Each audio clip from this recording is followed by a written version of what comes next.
orang miskin yang mencuri, yuqamu alaihil haddi, hukum dengan berat. Gara-gara begitu ya Usama, Allah hancurkan itu bangsa. Oh, kalau orang terpandang mencuri, diamin. Oh, kalau orang kecil mencuri, hukum. Allah hancurkan itu bangsa, saudara. Selanjutnya Nabi bersumpah, waimullah, demi Allah, jangankan perempuan tersebut yang kau anggap mulia, lau anna Fatimah binta Muhammadin, andai kata putriku Fatimah semulia-mulianya wanita, setinggi-tingginya wanita, sesuci-sucinya wanita, coba-coba mencuri, lakotok tu yadaha, demi Allah pasti aku potong tangannya. Subhanallah, takbir. Saya tanya, Nabi adil tidak? Tegas tidak? Bagus tidak? Sallu ala Nabi. Assalamualaikum warahmatullahi wabarakatuh. Saya Yudi Pramuko, tukang donat dari para youtuber tertua di semesta. Apa yang bisa diambil pelajaran dari video pendek tadi ya, tentang Habib Rizik? Jadi ungkapan dari Rasulullah 15 abad yang lalu itu menyiratkan dua hal ya. Pertama, manusia itu memang akan memiliki sikap yang berbeda ketika kawannya, yang orang yang terdekat itu melakukan kesalahan, dalam hal ini mencuri. Dia akan saling mengunci, akan saling menggerenda dan saling melindungi orang-orang yang punya kekuasaan dan melakukan kekeliruan. Orang-orang yang kekuasaan itu biasanya orang-orang yang terpandang di tengah-tengah masyarakat nih. Kalau kawannya yang sama-sama terpandang di tengah masyarakat umum yang tidak punya kekuasaan, dan kawannya itu melakukan pencurian, korupsi misalnya, itu dia akan memiliki sikap yang berbeda sangat ketika dia menghadapi orang lain yang bukan kawannya, yang tidak punya kekuasaan, yang tidak satu link dengan dia.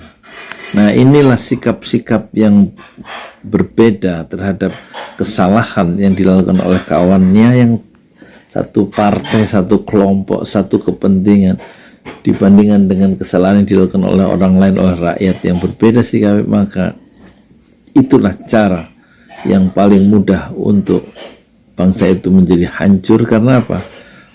Sikap dari penguasa yang tidak adil ya terhadap kelompok-kelompok dalam masyarakat ya, dan dia cenderung melindungi kelompoknya sendiri yang sama-sama terpandang di tengah-tengah masyarakat. Yang kedua, hadis tadi menyiratkan, ucapan Rasulullah tadi menyiratkan, orang-orang yang terdekat seperti anaknya sendiri itu harus diperlakukan sama jika dia melakukan kesalahan, yaitu melakukan pencurian. Itu yang dilakukan oleh Rasulullah. Cara yang paling efektif untuk membuat satu komunitas, satu masyarakat, suatu bangsa itu tidak ambles bareng-bareng apabila ya pemimpinnya itu juga bersikap sama tegasnya terhadap orang-orang yang paling dia cintai, yang paling dekat dengan dia secara politik, secara ekonomi. Jika melakukan kesalahan, sama dihukum, sama sikapnya jika dia menghadapi orang yang jauh, yang tidak punya kekuasaan dan tidak punya satu koneksi atau hubungan-hubungan politik dengan ekonomi dengan sang penguasa. Itu harus diperlakukan sama. Itulah satu cara supaya bangsa, satu komunitas itu tetap dia tidak meluncur tetapi percaya. Dan ketiga, ucapan Rasulullah 15 abad yang lalu itu menyiratkan hukum bagi pencuri itu yang paling efektif adalah yang sudah ditentukan oleh Tuhan sendiri, yaitu potong tangan. Karena tangan itulah yang menjadi kerusakan bagi keluarga, bagi bangsa, dan bagi keseluruhan masyarakat dengan tindakan yang batil, yaitu mencuri. Dan mencuri itu dengan tangan, dengan tanda tangan. Pencurian-pencurian makin canggih dan tetap dilakukan oleh tangan dengan cara melakukan sebuah tanda tangan dalam suatu keputusan atau dokumen-dokumen yang resmi. Itulah yang membuat kerusakan. Tangan yang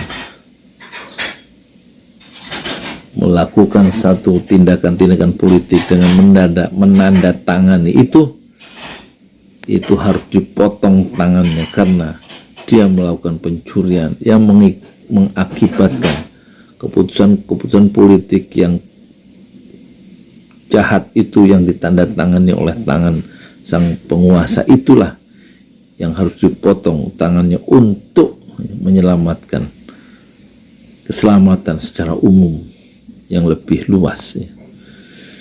Moga-moga ya nasihat Habib Rizik pagi-pagi begini ya bisa memberikan pencerahan untuk generasi mendatang, bukan generasi sekarang, untuk penguasa yang mendatang supaya lebih adil, bukan untuk penguasa sekarang. Saya Yudi Pramuko, tukang donat dari Parung YouTuber tertua di semesta Fasbir Sobron Jamila, bersabarlah dengan kesabaran yang indah. Assalamualaikum warahmatullahi wabarakatuh. You've given so much to me, Allah, so I bow down on my knees.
You've given so much to me, Allah, so I bow down on my knees. Subhanallah, Subhanallah, Subhanallah, all glory be to you. Subhanallah, Subhanallah, Subhanallah, all glory be to you. You're the master of the universe, Allah. You're the king of the heavens and earth, Allah. You're the only one who listens.